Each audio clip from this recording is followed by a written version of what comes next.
Hi, I'm Eric, head trainer here at Just Add Power.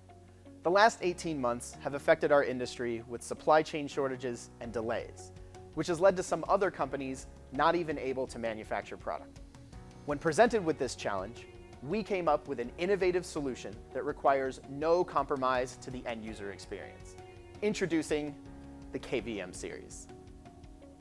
KVM transmitters support KVM and stereo audio breakout.